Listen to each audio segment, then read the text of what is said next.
আপনারা নিশ্চয়ই জানেন আমরা দীর্ঘদিন ধরে আন্দোলন সংগ্রাম করছি। 2021 সালের 8ই অক্টোবর সর্বপ্রথম আমরা মানববন্ধনের মাধ্যমে এবং সারা বাংলাদেশের 64 জেলার ডিসি মহোদয়ের মাধ্যমে মাননীয় প্রধানমন্ত্রীর কার্যালয় থেকে শুরু করে আমরা 45টি দপ্তরে ডাকযোগে পর্যন্ত চিঠিপত্র পাঠিয়েছি, বিভিন্ন সময় বিভিন্ন দপ্তরে যোগাযোগ করেছি।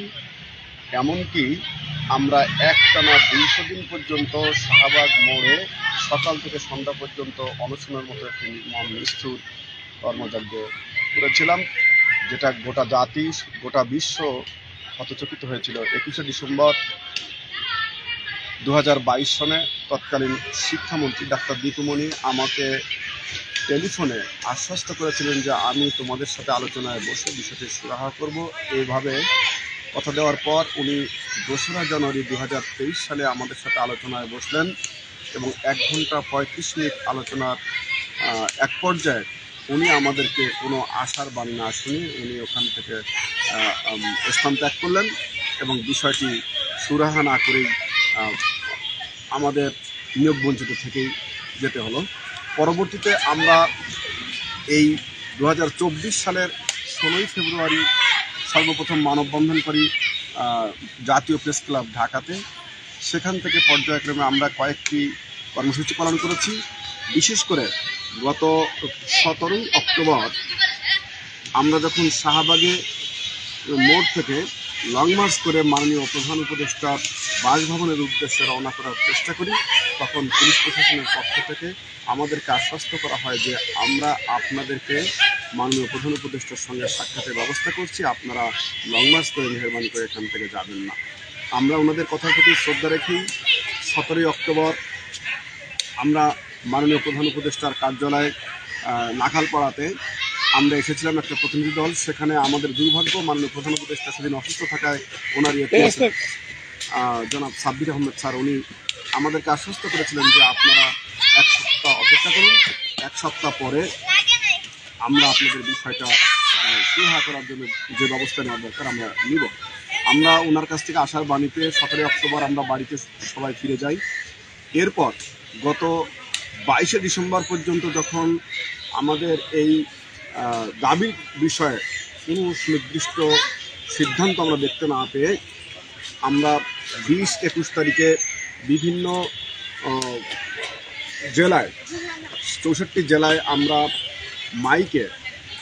মাইকিং করেছি যে আমরা লাগাতার অবস্থান কর্মসূচি পালন করব। 22 এবং 23 তারিখ যখন আমাদের হলো তখন মাননীয় প্রধান উপদেষ্টার এপিএস জনাব সাব্বির আহমেদ স্যার উনি আমাদের এই লাগাতার অবস্থান কর্মসূচির দ্বিতীয় দিনে উনি সশরীরে উপস্থিত হয়ে উনি আমাদেরকে আশ্বস্ত করেছেন যে মাননীয় প্রধান উপদেষ্টার সাথে আলাপ আলোচনার সাপেক্ষে উনি আমাদের বিষয়টি যতদূর সম্ভব দ্রুত নিষ্পত্তি করবেন।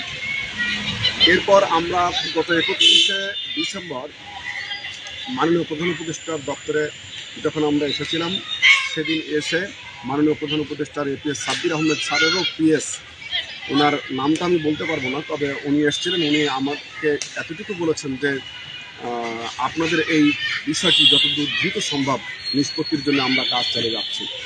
আমরা আশা করছি যে বিগত দিনে আওয়ামী ফ্যাসিস্ট সরকারের আমলে যেভাবে ফ্যাসিবাদী কায়দায় রাষ্ট্রের সমস্ত অর্গানকে যথেচ্ছাচার ব্যবহার করে রাষ্ট্রযন্ত্রকে একটি বিকলাঙ্গ প্রতিষ্ঠান, বিকলাঙ্গ দেশে পরিণত করার অপচেষ্টা করেছিল। বিশেষ করে শিক্ষাঙ্গনে শিক্ষক নিয়োগের নামে যে প্রহসন করেছিল, 60,000 জাল সনদ দিয়ে তারা চাকরি দিয়েছে এবং সেখানে আপনারা জেনে থাকবেন 2 লক্ষ টাকার বিনিময়ে সনদ দিয়েছে, 6 লক্ষ টাকার বিনিময়ে এমপিভুক্ত শিক্ষা প্রতিষ্ঠানে চাকরির জন্য ব্যবস্থা করে দিয়েছে। তাদের হিসাবেই যদি পত্রিকার এই হিসাবটা সঠিক হয়ে থাকে তাহলে 60,000 জাল সনদধারীদের চাকরির ক্ষেত্রে 48,000 কোটি টাকার মতো আত্মসাৎ করেছিল তৎকালীন 2 জন শিক্ষামন্ত্রী ডাক্তার দীপুমণি এবং ব্যারিস্টার মহিবুল হাসান নফেল সহ শিক্ষা মন্ত্রণালয়ের সকল কর্মকর্তা কর্মচারীরা যোগসাজশে সেদিন আমরা দেখতে পেয়েছি যে স্বজনপ্রীতির দুর্নীতি এবং লোপাটের একটা বিরাট মহাযজ্ঞ সৃষ্টি হয়েছিল। আপনারা জেনে থাকবেন যে সিস্টেম অ্যানালিস্ট রাসেল এবং এনটিআরসির চেয়ারম্যান ড্রাইভার জিয়াউর রহমান, এদের দুইজনের যোগসাজশে যত অপকর্ম হয়েছে সমস্ত যোগসাজশের অপকর্মের মূল হোতাই ছিল এরাই। এবং ডাক্তার দীপুমণি মহোদয়কে আমরা যখন মিটিংয়ে বলেছিলাম এই ড্রাইভার সম্পর্কে, তখন উনি তেলে বেগুনে জ্বলে গিয়েছিলেন। এটা সত্যি আমাদের জন্য দুর্ভাগ্যজনক এবং আমরা মনে করি ওনারা আমাদের প্রতি যে বিরাগের বশবর্তী হয়ে কাজ করেছেন, ওনারা সংবিধানের সুস্পষ্ট লঙ্ঘন করেছেন। আমরা আশাবাদী আমরা বর্তমান যে সরকার, মাননীয় প্রধান উপদেষ্টা প্রফেসর ডক্টর মোহাম্মদ ইউনূস স্যারের মাধ্যমে আমরা এই সকল বৈষম্য দূরীভূত করে নিয়োগের একটি সুব্যবস্থা আমরা খুব শীঘ্রই দেখতে পাবো। এবং আমরা বলতে চাই যে কোনো অবস্থাতেই আমরা এই সরকারের বিপক্ষে নয়, এটা সুস্পষ্ট আমাদের ঘোষণা। আমরা চাই সকল প্রকার বৈষম্য দূরীকরণের ক্ষেত্রে মাননীয় প্রধান উপদেষ্টা সহ মাননীয় শিক্ষা উপদেষ্টা একটি কথা বলেছেন যে কোনো বিষয়ে দাবির ক্ষেত্রে আমাদেরকে লিখিত জানান। আমরা সরকারের পক্ষ থেকে যেটি বলা হচ্ছে যে কোনো একটি বিষয়ে রাজপথে আন্দোলন না করে সরাসরি তাদের কাছে লিখিতভাবে আসলে ডকুমেন্টস দেওয়ার জন্য আপনারা সে পথে আসলে কতটুকু অগ্রসর হলেন? জি ধন্যবাদ। আমরা গত 23 তারিখে মাননীয় প্রধান উপদেষ্টার এপিএস সাব্বির আহমেদ স্যারের সাথে আলোচনার পর আমরা দুটি দরখাস্ত দিয়েছিলাম এবং এনটিআরসির চেয়ারম্যান স্যারকে আমরা একটা দরখাস্ত দিয়েছি। সেই দরখাস্তে উনি রিকমেন্ড করবেন, মাননীয় শিক্ষা উপদেষ্টার কাছে সেটি পাঠিয়েছি এবং মাননীয় প্রধান উপদেষ্টার দপ্তরের যে চিঠিটা ওনার কাছে সরাসরি আমরা হাতে দিয়েছিলাম। এবং আমরা আশা করতেছি যে জনাব সাব্বির আহমেদ স্যার উনি যে চেষ্টা করছেন সেই চেষ্টার সফলতা আমরা অচিরেই দেখতে পাবো। কিন্তু আমরা দৃশ্যমান আমাদের কাজটা কতটুকু হচ্ছে এ ব্যাপারে আপনাদের মাধ্যমে আমরা মাননীয় প্রধান উপদেষ্টার আশু হস্তক্ষেপ কামনা করছি। এক্ষেত্রে এনটিআরসি মানে যারা আসলে শিক্ষক নিয়োগ দিচ্ছেন আপনাদেরকে, তারা কি কোনো ধরনের বাধা সৃষ্টি করছেন এই ক্ষেত্রে? দেখুন, আমলা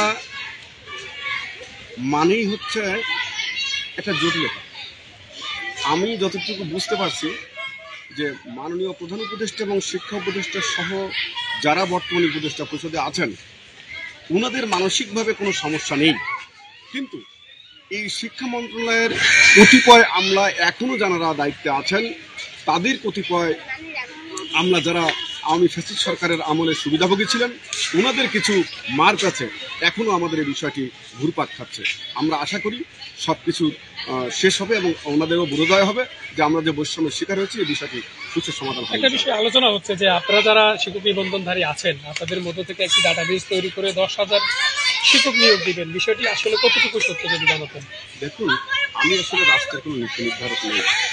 এখন যারা বলছেন 10,000 আছেন, আমি তো কোথাও এই পূর্ণাঙ্গভাবে গণনা করে দেখার সুযোগ পাইনি। এই সংখ্যাটা আসলে কত আপনাদের? এই সংখ্যাটা একমাত্র এনটিআরসি বলতে পারে, কারণ 1 থেকে 12তম পর্যন্ত নিয়োগ বঞ্চিত কতজন আছে। আমাদেরকে যদি একটা বিশেষ সুযোগ দিয়ে ওনারা আবেদন নেন তাহলে একটা সুষ্ঠু পরিসংখ্যান ওখানে চলে আসবে, যেটার মাধ্যমে পরিপূর্ণভাবে সবাই দেশবাসী জানতে পারবে যে প্রকৃত সংখ্যা কতজন নিবন্ধনধারী বেকার এবং বঞ্চিত। আপনারা আসলে এই মুহূর্তে আসলে চাচ্ছেনটা কি যে আপনাদের ডাটাবেস তৈরি করে আপনাদেরকে এনটিআরসির মাধ্যমে নিয়োগ দেওয়া হোক, এরকমই কিছু চাচ্ছেন না অন্য কিছু চাচ্ছেন? দেখুন, 1 থেকে 12তম নিয়োগের যে নিয়ম নীতিমালা সবই এক, ফলে আমরা শুধু 1 থেকে 12তম যতজন নিয়োগ বঞ্চিত আছি তাদের একটা আবেদন নিয়ে আমাদেরকে নিয়োগ দেওয়া। আপনারা এই পর্যন্ত শিক্ষক নিবন্ধন পরীক্ষা হয়েছে টোটাল 18টি, আপনারা আন্দোলন করছেন 1 থেকে 12তম, যেখানে 13 থেকে 17তম একটা বিশাল একটা গ্যাপ আছে, ওদের সাথে আপনাদের দূরত্ব বা এই বিষয় নিয়ে কিছু বলেন? দেখুন, 18তম পরীক্ষা এখনো চলে, ভাইবা চলছে, আর 13 থেকে 17তমদের নিয়ম নীতিমালা সম্পূর্ণ ভিন্ন, যার কারণে ওনাদের সঙ্গে আমাদের বিরোধের কিছু নেই, কিন্তু আমাদের নিয়মের যে নিয়ম যেটা 1 থেকে 12তম ব্যাচের যে নিয়ম, এই নিয়মটা একই। ফলে আমরা এই 12টি ব্যাচ আমরা চাচ্ছি যে আমাদের এই বিষয়টি সমাধান করে তারপরে 13 থেকে 17তম পর্যন্ত নিয়োগ দিবে না কাকে দিবে এটা ওনারা পরে দিবে, কিন্তু আমাদের বিষয়টা আগে দেখার দরকার। ধন্যবাদ। আসলে এতক্ষণ কথা বলছেন ইয়াসির আরাফাত, যিনি আসলে এই শিক্ষক নিবন্ধনের 1 থেকে 12তম যে আন্দোলনটি চলছে তার মুখপাত্র বলা যায় এবং দীর্ঘদিন থেকে এই আন্দোলনে আছেন। একই সাথে আমরা আরও কয়েকজন সমন্বয়ক আছে যাদের সাথে কথা বলে আসলে জানার চেষ্টা করি। 1 থেকে 12তম নিবন্ধনধারী যারা এ যাবৎকাল বৈষম্যের শিকার হয়েছেন এবং যারা অবিচারের শিকার হয়েছেন এবং এই ফ্যাসিবাদ সরকারের আমলা, মন্ত্রী এবং এনটিআরসির চেয়ারম্যান, সচিব সহ যারা জড়িত ছিলেন তাদের বিরুদ্ধে আমরা আন্দোলন করে আসছি এবং এখনও আমরা আন্দোলনেরই আছি। গত 23 তারিখে আমাদের যে প্রধান উপদেষ্টার দপ্তর থেকে এপিএস মাননীয় প্রধান উপদেষ্টা ডক্টর মোহাম্মদ ইউনূস স্যারের এপিএস সাব্বির রহমান স্যারের যে উপস্থিতি, আমরা তার ধন্যবাদ জানাই। উনি যে আশ্বাস দিয়েছিলেন যে একটি সুষ্ঠুভাবে এবং এটি দেখভাল করে একটি নিয়োগের ব্যবস্থা করবেন, আমরা সেই প্রক্রিয়া এবং সেই সিস্টেম বা পদ্ধতিতে আমরা আছি এবং বেশ কিছুদিন ধরে আমরা সচিবালয় এবং প্রধান উপদেষ্টার কার্যালয়ে আমরা বিভিন্ন সমন্বয়ক এবং আহ্বায়ক সহ আমরা আসছি এবং আমরা কাজ করার জন্য এই সারাদিন অপেক্ষা করছি। আসলে একটি দেশের শিক্ষা ব্যবস্থা যদি যথাযথভাবে সুন্দরভাবে এবং বৈষম্যহীন এবং দুর্নীতিহীনভাবে যদি নিয়োগ দেওয়া না হয়, তো সেই দেশের শিক্ষা ব্যবস্থা আসলে কতটুকু ভবিষ্যৎ এর উপরে নির্ভর করবে সেটাই প্রশ্নবিদ্ধ। এবং আসলে আমরা যে দুর্নীতি এবং বৈষম্যের শিকার হয়েছি এটা বিভিন্ন পত্রিকার মাধ্যমে উঠে আসছে। জাতীয় পত্রিকা এবং তালাশ 152, 60,000 বা 70,000 জাল সনদ এখানে টাকার বিনিময়ে বিক্রি করা হয়েছে এবং আমাদের নাম্বার এবং রেজিস্ট্রেশন নাম্বার ব্যবহার করে তাদেরকে চাকরি দেওয়া হয়েছে। এবং আমরা এটাও বলতে পারি বর্তমানে ইএফটি যে একটি সিস্টেম, ইলেকট্রনিক্স বেতন পাওয়ার যে একটি সিস্টেম, সেই সিস্টেমটা বর্তমান সরকার, অন্তর্বর্তীকালীন সরকার চালু করেছেন। এটাতে আমরা আশার আলো দেখছি যে 10,000 মাদ্রাসার শিক্ষক তারা ধরা পড়েছে এবং বিভিন্নভাবে আমরা দেখছি যে এই দুর্নীতিবাদ যারা দুর্নীতি করে শিক্ষক হয়েছেন মাদ্রাসা, হাই স্কুল, কলেজ, তারা একের পর এক বিভিন্ন জেলা, উপজেলা এবং বিভাগ পর্যায়ে ধরা পড়ছেন। আমরা এটার সাধুবাদ জানাই এবং পর্যায়ক্রমে আমরা এই পুরা দেশটাই বিভিন্ন প্রতিষ্ঠান থেকে এই শিক্ষকদের বৈষম্য এবং দুর্নীতিগ্রস্ত এবং যারা অশিক্ষক, যারা সার্টিফিকেট নাই, তারা শিক্ষক হয়েছে, এটা আমরা থেকে মুক্তি চাই এটা থেকে। এবং আমাদের যে আসলে 1 থেকে 12তম খুব বেশি নেই, যেভাবে 10, 12 বা 15 বা 20, 25 হতে পারে, বা আরও আমাদের জানাই নেই, বা অনেকে বিভিন্ন মাধ্যমে আসছে যে আমাদের জানা নেই। আসলে কর্তৃপক্ষ এটা জানবেন। ধন্যবাদ। কথা বলছেন, আমরা আরেকজনের কাছে যাওয়ার চেষ্টা করব। ধন্যবাদ আপনাকে। আমরা 1 থেকে 12তম নিবন্ধনধারী যারা আছি, আমাদের প্রত্যেকের বৈধ সনদ আছে এবং আমরা চাকরি করার উপযুক্ত। হ্যাঁ, আমরা এই বৈধ সনদ নিয়ে আসলে সরকারের কাছে আমরা একটি করে চাকরি চাই, এছাড়া আর কিছু না। ধন্যবাদ। আসলে আমরা 1 থেকে 12তম যারা আছি সবাই বৈষম্য শিকার। এই মাননীয় প্রধান উপদেষ্টা ডক্টর মোহাম্মদ ইউনূস স্যারের কাছে একটাই রিকোয়েস্ট, আপনি আপনার যে বৈষম্যহীনভাবে কাজ করছেন, বৈষম্য দূরীকরণের উদ্দেশ্যে আমাদের সাথে যে বৈষম্যটা হয়েছে এটা করে আইডেন্টিফাই করে আমাদের দ্রুত 1 থেকে 12তমদের নিয়োগ দেওয়ার জন্য স্যারের কাছে বিনীত অনুরোধ জানাচ্ছি। ধন্যবাদ জনাব ইয়াসিন আরাফাত। একেবারে শেষে এই মুহূর্তে আসলে অন্তর্বর্তীকালীন সরকার অনেকে দাবি দাওয়া মানছেন, যারা রাজপথে আন্দোলন করছেন, আপনারাও করছেন। একেবারে শেষে সরকারের কাছে আসলে আপনারা কি প্রত্যাশা করেন একজন চাকরি প্রার্থী হিসেবে? দেখুন, সুন্দর একটা কথা বলেছেন। 1 থেকে 12তম এই সংখ্যাটা আবেদনের মাধ্যমে ওনারা নির্ধারণ করে, আমরা যেহেতু দীর্ঘদিন ধরে বঞ্চিত এই কথাটা বলছি এবং চরম বৈষম্যের শিকার আমরা বলবো এবং রাজনৈতিক প্রতিহিংসা পরায়ণের শিকার, সেই অবস্থা থেকে বর্তমান সরকারের একটি চিন্তাধারা হচ্ছে বৈষম্য বিরোধী বাংলাদেশ গড়ে তোলা। সেক্ষেত্রে আমরা আশাবাদী যে আমাদের অবশ্যই এই বৈষম্য দূরীভূত করে আমাদের নিয়োগদানের মাধ্যমে একটি সুষ্ঠু সমাধান হবে। ধন্যবাদ। যারা এতক্ষণ লাইভটি দেখছেন, তারা আসলে 1 থেকে 12তম স্বীকৃতি নিবন্ধনধারী যারা আসলে আন্দোলন করছেন, তারা চাচ্ছেন যে বর্তমান অন্তর্বর্তীকালীন সরকারের যে সরকার, বিশেষ করে প্রধান উপদেষ্টা ডক্টর মোহাম্মদ ইউনূস স্যারের কাছে তাদের প্রত্যাশা যে তারা অন্যান্য বৈষম্যের মতো করে আসলে তারাও এই বৈষম্যের সমাধান চাচ্ছেন এবং তারা চাচ্ছেন যে সরকারের কাছে তারা যে ন্যায্য বিচারটি চাচ্ছেন এবং তারা যে আসলে ন্যায্য প্রাপ্য এই ক্ষেত্রে সেটি তারা দাবি করছেন। ধন্যবাদ সবাইকে।